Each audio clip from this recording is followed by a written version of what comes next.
এই প্রজন্মের যারা তাদের মানে আপনারা ধরছেন, ধরা যাক 2000 সালে যাদের জন্ম এরকম বয়স থেকে যদি ধরেন,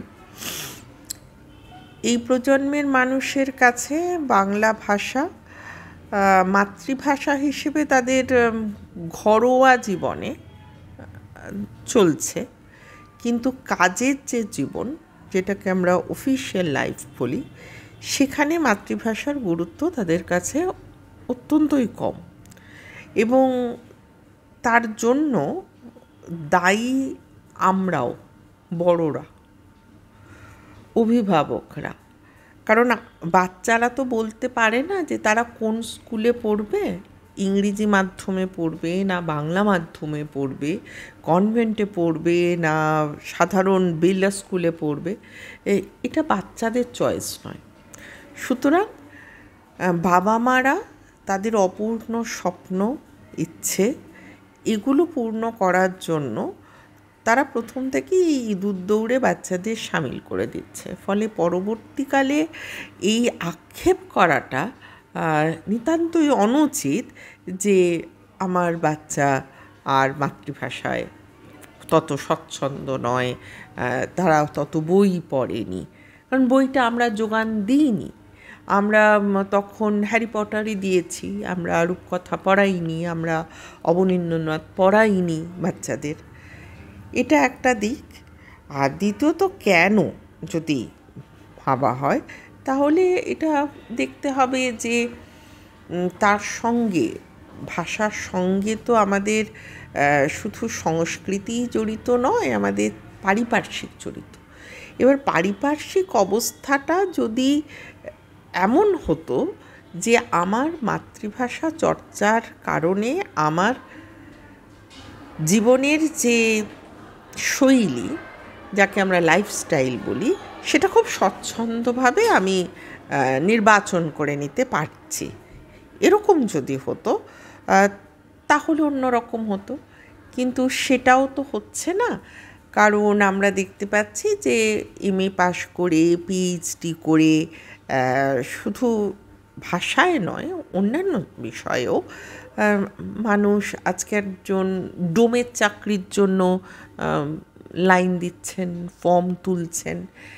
ফলে এই যে একটা অন্ধকারময় অবস্থা, কোথাও কোনো আশা দেখতে পাওয়া যাচ্ছে না, সেটার কারণেও কিন্তু মানুষ নানান রকম দিকে চলে যাচ্ছে। শুধু স্কুলে ড্রপ আউট, কলেজে ড্রপ আউট হচ্ছে না, ভাষার ক্ষেত্রেও এর একটা প্রতিক্রিয়া আমরা কিন্তু লক্ষ্য করছি।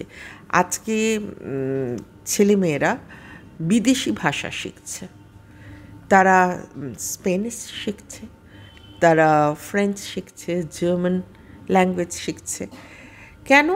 কারণ তাদের প্রথম চেষ্টা হলো যে যেহেতু ওই H1B1 ভিসা এখন নিয়ে একটু রেস্ট্রিকশন আছে, পিএইচডি করতে অন্তত বাইরে চলে যাওয়া। এটা এখন বর্তমান ট্রেন্ড, পিএইচডি করতে বাইরে যাওয়া। এবং সেখানে স্কলারশিপ পেলে অনেকটা সুবিধে, টাকা পয়সার। আর তারপরে পরেরটা পরে ভাবা যাবে, কারণ আজকের প্রজন্ম খুব দূরদর্শী নয়, খুব দূরটা ভাবে না, তারা মুহূর্তবাদী। ফলে তারা ওই 5 বছরের একটা ব্যবস্থা করতে চাইছে, এবং ওই 5 বছরের ব্যবস্থার জন্য তখন ইংরেজির পাশাপাশি তার একটা ফরেন ল্যাঙ্গুয়েজের উপর দক্ষতার দরকার। সেটা কিন্তু তারা শিখছে। এমনকি কলকাতায় এরকম গ্রুমিং ক্লাস আছে যেখানে শুধু ইংরেজি পড়ানো হয় না, অ্যাকসেন্ট ট্রেনিং হয়। এটা আপনারা জানেন কিনা আমি জানি না, অ্যাকসেন্ট ট্রেনিং শেখানো হয়। কারণ আমরা তো ব্রিটিশ কলোনিতে ছিলাম, ফলে আমাদের যে ইংলিশ, সেটা হ্যাংওভারটা হলো ব্রিটিশ ইংলিশে। আর এরা সবাই বেশিরভাগ যাচ্ছে আমেরিকান কান্ট্রিজে, সেখানে ওই আমেরিকান যে অ্যাকসেন্ট, সেই অ্যাকসেন্টটা শেখানোর জন্যও কিন্তু এখানে কোর্স চলছে 6 মাসের। সেটাও তার বাবা মারা কিন্তু অ্যাফোর্ড করছেন, ছেলেমেয়েরা শিখছে। কিন্তু তারা মাতৃভাষায় খুব সামান্য সামান্য জিনিস, খুব পুরনো জিনিস নয়, রোজকার জীবনের জিনিস, সেগুলো কিন্তু তারা বলতে পারছে না, ভুলে যাচ্ছে। এবং তারা ফুচকাওয়ালার সঙ্গে ইংরেজিতে কথা বলেন, বাসের কন্ডাক্টরের সঙ্গে ইংলিশে কথা বলেন। এই প্রজন্ম এভাবে তৈরি হচ্ছে। আর আমার শেষ কথায় এটুকুই বলা যে ভাষা কোনো দিন আমরা ভুলতে না চাইলে ভুলতে পারবো না। সুতরাং এরকম এক মানুষকে আমার বন্ধু, এই ফেসবুক ফ্রেন্ড, তিনি 60 বছর টরন্টোয় আছেন, কানাডার টরন্টোয় 60 বছর আছেন। 18 বছর বয়সে বাবার সঙ্গে ঝামেলা হওয়ায় তিনি জাহাজে করে চলে গেছিলেন এবং তারপর থেকে সেখানে আছেন। এখন স্বভাবতই আসা যাওয়া নিশ্চয়ই আছে। 60 বছর যিনি টরন্টোয় আছেন, যার বয়স এখন 80, তিনি কি অসম্ভব সুন্দর বাংলা বলেন। রবীন্দ্রনাথ থেকে জীবনানন্দ থেকে শক্তি তিনি আবৃত্তি করেন, আর স্বচ্ছন্দ, কোথাও কোনো আমেরিকান অ্যাকসেন্ট নেই তার বাংলার মধ্যে। তার মানে তিনি চেয়েছেন, তাই তিনি পারছেন। আবার বিখ্যাতজন, নাম বলাটা বোধহয় অনুচিত, বাঙালি বিখ্যাতজন, তারা এসে কলকাতায় 5 মিনিটের বক্তৃতা তারা কিন্তু বাংলায় দিতে পারছেন না। তারা আগেই ক্ষমা চাইছেন যে বাংলাটা এখন খারাপ হয়ে গেছে, কারণ আমি আছি হিন্দি বলয়ে, আমার পরিবারে সারাক্ষণ হিন্দি এবং ইংরেজিতে কথা হয়, তাই আমি বাংলাটা আর এভাবে এক্সটেম্পর বলতে পারবো না। তাহলে এই ব্যাপারটা কিন্তু সত্যজিৎ রায়ের আগন্তুকে দেখানো হয়েছিল, যে ভাষা কিভাবে মানুষের শিকড় হয়ে থাকে, এবং যিনি গ্লোব ট্রটার তিনি কিন্তু বাংলা ভাষা ভুলছেন না। ফলে আমরা যদি বড়রা যদি একটু দায়িত্ব নিই বাংলাটা চর্চা করানোর নতুন প্রজন্ম মানুষদের, তাহলে বাংলা ভাষাটা থাকবে। আর তা না হলে বাংলা ভাষার চর্চা, যদিও বিদেশে এখন আমেরিকাতেও বাংলা পড়ানো হচ্ছে।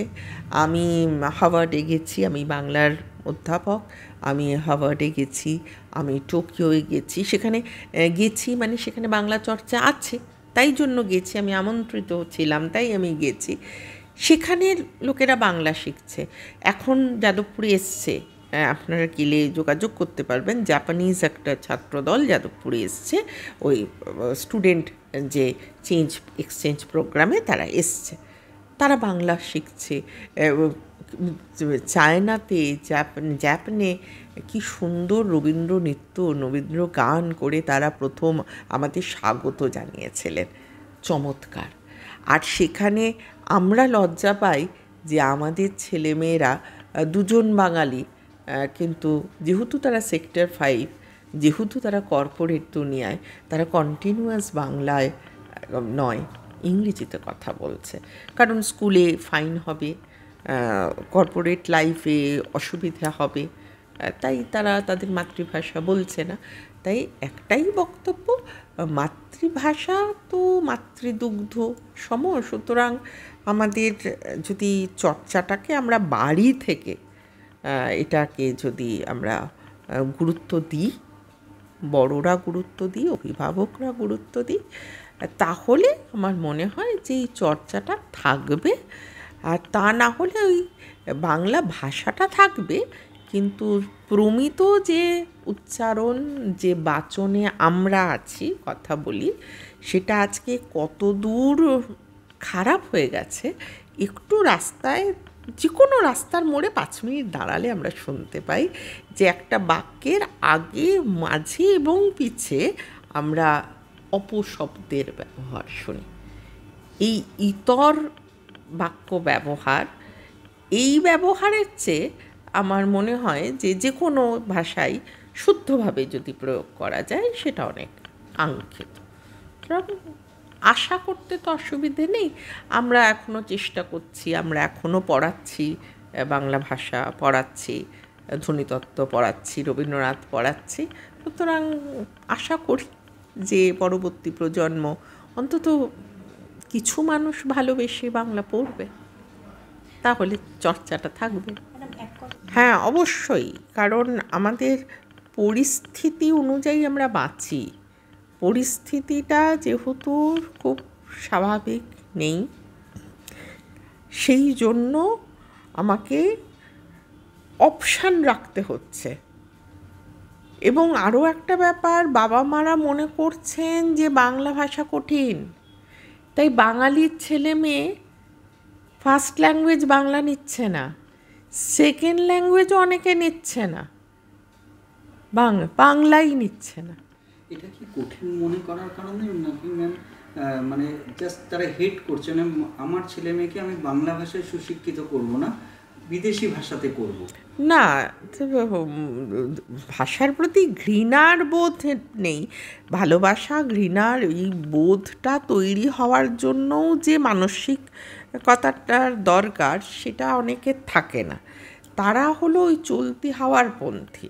সুতরাং অমুকের ছেলে অমুক স্কুলে পড়ছে, তাহলে আমার ছেলেকেও তো ওই স্কুলেই পড়তে হবে, ওই টিচারের কাছেই পড়তে হবে। এই যে আমাদের একটা ভীষণভাবে অনুকরণ প্রবণতা, আমরা জানতেও পারি না যে সত্যি ওই স্যার যাকে আমি মাসে 5,000, 8,000, 10,000 টাকা টিউশন দিচ্ছি একজন স্যারকে, তার কাছ থেকে আমার ওয়ার্ড, আমার ছেলেটি বা মেয়েটি কতটা নিতে পারছে। কিন্তু যেহেতু অনেকে পড়ছে, যেহেতু ওনার একটা নাম হয়ে গেছে, তাই আমি সেখানে গিয়ে ভর্তি করে দিচ্ছি। ফলে এই ব্যাপারগুলো আমাদের মধ্যে নিজেদের যদি বাবা মা সচেতন না হয়, নিজেরা যদি চিন্তাটা সঠিকভাবে করতে না পারেন, তাহলে আমরা কী করে আশা করব যে আমাদের বাচ্চারা খুব সঠিক পদক্ষেপ জীবনে নিতে পারবে।